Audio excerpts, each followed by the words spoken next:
Hello people, back again for a couple of more quotations from Hegel's Phenomenology of Spirit, the preface. This is from page 18, bullet 32. The analysis of an idea as it used to be carried out was, in fact, nothing else than ridding it of the form in which it had become familiar. To break an idea up into its original elements is to return to its moments, which at least do not have the form of the given idea, but rather constitute the immediate property of the self. This analysis, to be sure, only arrives at thoughts which are themselves familiar, fixed, and inert determinations. But what is thus separated and non-actual is an essential moment, for it is only because the concrete does divide itself and make itself into something non-actual that it is self-moving.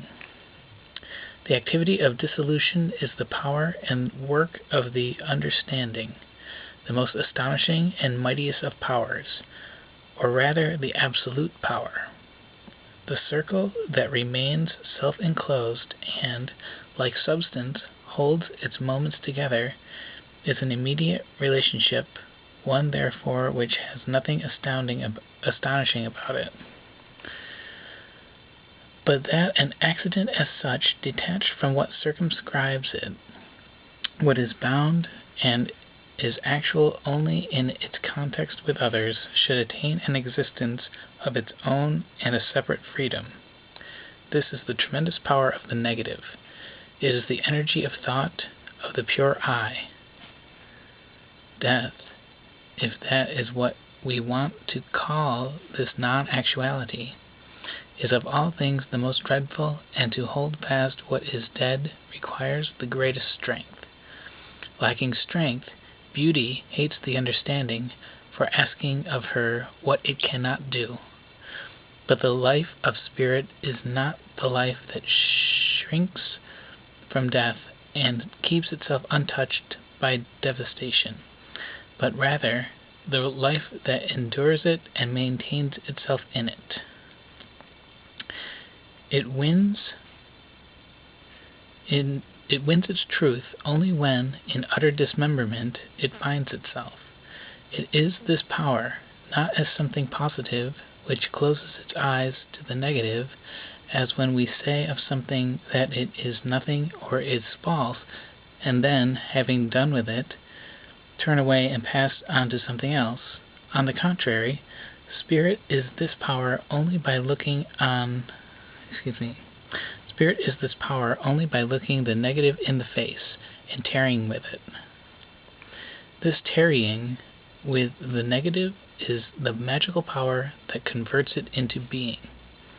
This power is identical with that we earlier called the subject, which by giving determinateness and existence in its own element supersedes abstract immediacy, i.e., the immediacy which barely is, and thus is authentic substance, that being or immediacy whose mediation is not outside of it, but which is this mediation itself.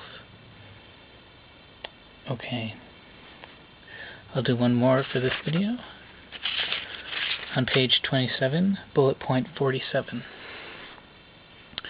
Philosophy, on the other hand, has to do not with unessential determinations, but with a determination insofar as it is essential. Its element and content is not the abstract or non-actual, but the actual, that which posits itself and is alive within itself, existence within its own notion. It is the process which begets and traverses its own moments, and this whole movement constitutes what is positive in it and its truth. This truth, therefore, includes the negative also, what would be called the false, if it could be regarded as something from which one might abstract. The evanescent itself must, on the contrary, be regarded as essential, not as something fixed, cut off from the true, and left lying who knows where outside it, any more than the true is to be regarded as something on the other side, positive and dead. Appearance is the arising and passing away that does not itself arise and pass away, but is in itself, i.e., subsists intrinsically, and constitutes the actuality and the movement of the life of truth. The true is thus the bacchanalian revel in which no member is not drunk. Yet because each member collapses as soon as he drops out, the revel is just as much transparent and simple repose.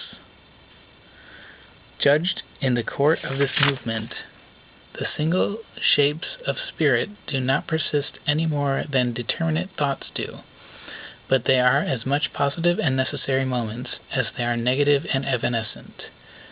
In the whole of the movement, seen as a state of repose, what distinguishes itself therein and gives itself particular existence is preserved as something that recollects itself, whose existence is self-knowledge, and whose self-knowledge is just as immediately existence. Okay, I'll put 2 more bullet points in the next video. Thank you for listening.